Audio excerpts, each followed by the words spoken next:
All right, so for Illinois, I've got myself and Mark Gaudzinski, who's our product studies engineer, and Kelly Morse is our chief chemist.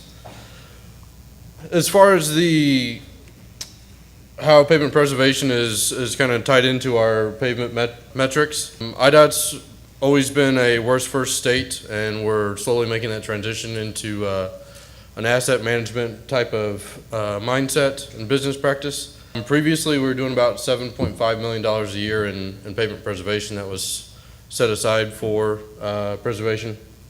The districts got to choose their projects, even though we offered them little to no training, and it was limited to 4 treatments. So we had chip seals, microsurfacing, crack sealing, and I think a half smart.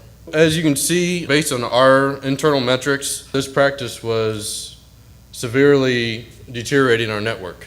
Our backlog of mileage was increasing pretty steadily. There was a little dip there when we had the RF funds come out, when we painted everything black again. And then, as you can see, we weren't able to maintain that, and things started to creep up again. Illinois is we're fighting a two-headed animal right now. We've got more than 10% of our the square feet bridge deck more than 10% is structurally deficient. So Federal Highways has put a mandate that we spend majority of our budget on our bridge decks. And having a lot of major river crossings, that really doesn't help much either. So we're spending a lot of money on our bridges right now.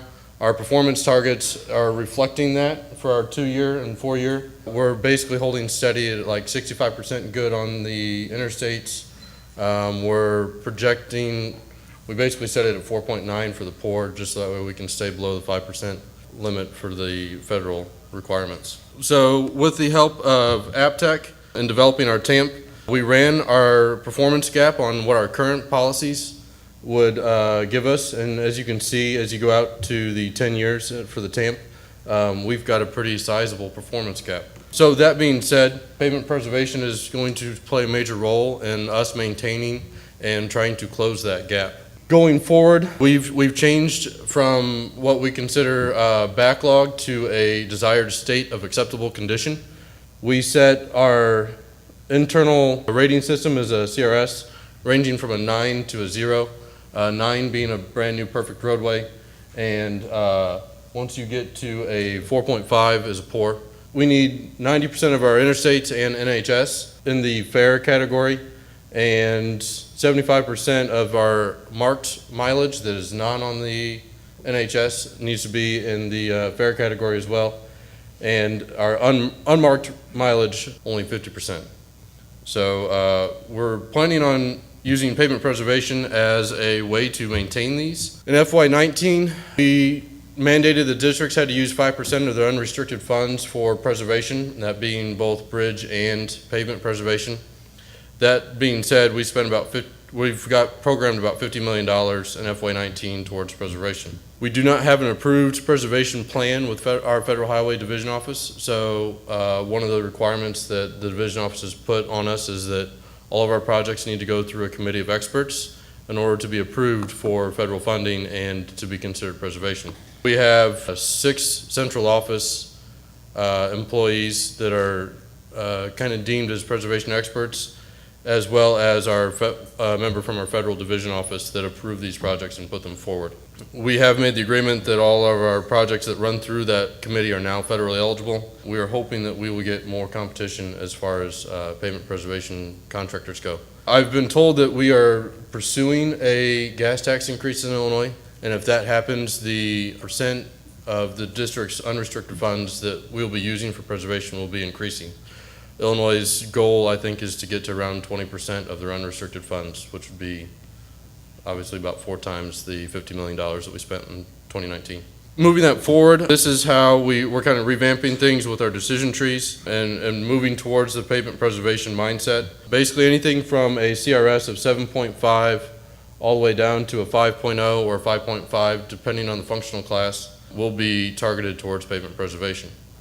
Anything below that will go into what we consider rehabilitation, which is your minor and structural overlays or reconstruction. As part of this effort, we've also developed our pavement preservation decision matrix based on the distresses that we collect in Illinois.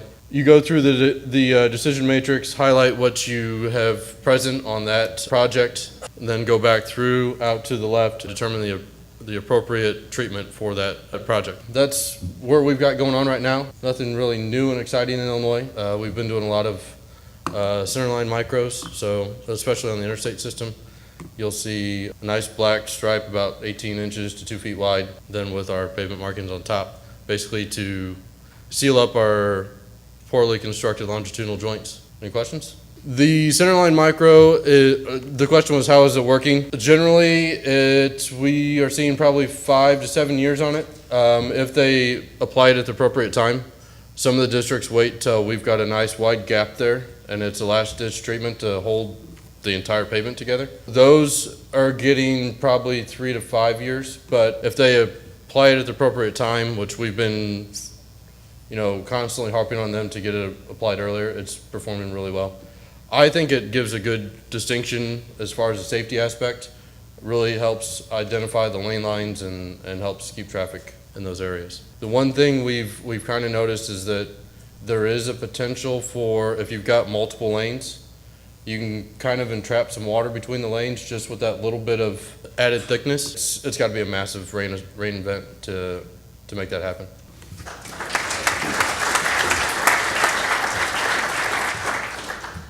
The preceding was produced by the National Center for Pavement Preservation. More information can be found on the web at pavementpreservation.org. Additional support provided by Michigan State University.